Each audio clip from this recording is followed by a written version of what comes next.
ಕೀರ್ತನೆಗಳು 71ನೇ ಅಧ್ಯಾಯ 20ನೇ ವಚನ. ನಮ್ಮನ್ನು ಅನೇಕ ಕಷ್ಟಗಳಿಗೆ ಗುರಿ ಮಾಡಿದ ನೀನೇ ಪುನಃ ಉಜ್ಜೀವಿಸ ಮಾಡು, ನಮ್ಮನ್ನು ಭೂಮಿಯ ಅಧೋಭಾಗದಿಂದ ಮೇಲೆತ್ತು.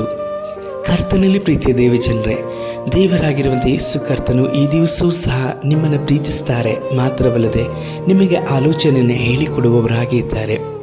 ಈ ದಿನದಲ್ಲಿ ನೀವು ಯಾವ ಪರಿಸ್ಥಿತಿಯಲ್ಲಿ ಇದ್ದೀರಾ ಅದೆಲ್ಲವೂ ಸಹ ಕರ್ತನಿಗೆ ಅರಿತಿರುವಂಥದ್ದು. ಅವರಿಗೆ ಗೋಚರವಾಗದೇ ಇರುವಂಥದ್ದು ಯಾವುದೂ ಸಹ ಇಲ್ಲ. ಕೆಲವೊಂದು ಸಮಯದಲ್ಲಿ ನಾವು ಪಡುವಂಥ ಕಷ್ಟಗಳು ಪಾಡುಗಳೆಲ್ಲವೂ ಸಹ ದೇವರನ್ನು ಬಿಟ್ಟು ಮಾಡುವಂಥ ಕಾರ್ಯಗಳಿಂದಾಗೆ ಇರುವಂಥದ್ದಾಗಿರ್ತದೆ. ಈಗ ನೀವಿರುವಂಥ ಪರಿಸ್ಥಿತಿಯನ್ನೇ ಆಲೋಚಿಸ್ರಿ. ಈಗ ನೀವು ಇಕ್ಕಟ್ಟಿನಲ್ಲಿ ಹೋರಾಟದಲ್ಲಿ ಇದ್ದೀರಲ್ವಾ? ಯಾಕೆ ಇದ್ದೀರಿ ಎಂಬುದಾಗಿ ನೋಡುವಾಗ ಅನುಭವದಿಂದ ಮಾಡಲ್ಪಟ್ಟಂಥ ಕಾರ್ಯಗಳು. ಹೌದು ಪ್ರಿಯರೇ, ನೀವು ಎಷ್ಟು ವರ್ಷಗಳಿಂದ ಕರ್ತನಲ್ಲಿ ಜೀವಿಸಲ್ಪಟ್ಟು ಸಹ ಕರ್ತನ ಬಳಿಯಲ್ಲಿ ಒಂದೊಂದು ಮುಂಜಾನೆ ವೇಳೆಯಲ್ಲೂ ಸಹ ಹೊಸದಾಗಿ ಅವರ ಸಮ್ಮುಖದಲ್ಲಿ ಬರಬೇಕು.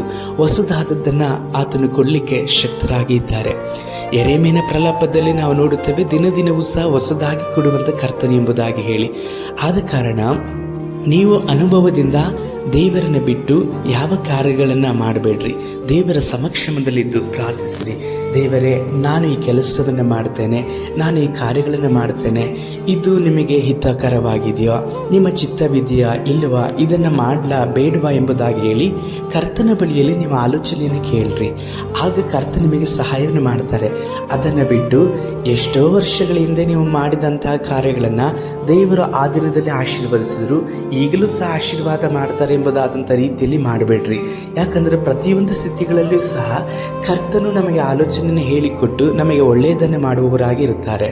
ದೇವರನ್ನು ಬಿಟ್ಟು ಮಾಡುವಾಗ ನಾವು ಕಷ್ಟ ನಷ್ಟಗಳಿಗೆ ಒಳಗಾಗಲ್ಪಡ್ತೇವೆ, ನಿರಾಶರಾಗ್ತೇವೆ, ನಂಬಿಕೆಯನ್ನು ಕಳೆದುಕೊಳ್ಳುತ್ತೇವೆ.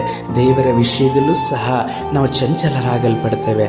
ಆದುದರಿಂದಲೇ ದೇವರ ವಾಕ್ಯ ಹೇಳಲ್ಪಡ್ತದೆ, ನೀವೇ ನಮ್ಮನ್ನು ಅನೇಕ ಕಷ್ಟಗಳಿಗೆ ಗುರಿ ಮಾಡಿದ್ರಿ, ತಿರುಗಿ ನಮ್ಮನ್ನು ಉಜ್ಜೀವಿಸ ಮಾಡು ಎಂಬುದಾಗಿ ಹೇಳಿ.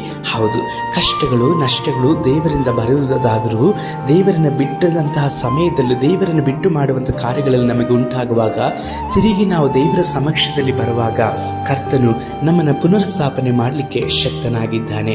ಮಾತ್ರವಲ್ಲದೆ ನಾವು ಬೀಳಲ್ಪಟ್ಟಂತಹ ಆ ಸ್ಥಳದಿಂದ ಮೇಲೆದ್ದೇಳುವ ಹಾಗೆಯೂ ಕರ್ತನ ಕನಿಕರ ಹಸ್ತವು ನಮಗೆ ಹಾಕಲ್ಪಡುತ್ತದೆ. ಈಗ ಕರ್ತನ ಕರವು ನಿಮ್ಮ ನಡುವೆ ಇದೆ. ನೀವು ಆತನ ಕರವನ್ನು ಆತುಕೊಳ್ಳ್ರಿ, ಆತನು ತಿರುಗಿ ನಿಮ್ಮನ್ನು ಪುನಃಸ್ಥಾಪನೆ ಮಾಡುವನು. ನಾವು ಪ್ರಾರ್ಥಿಸುವ.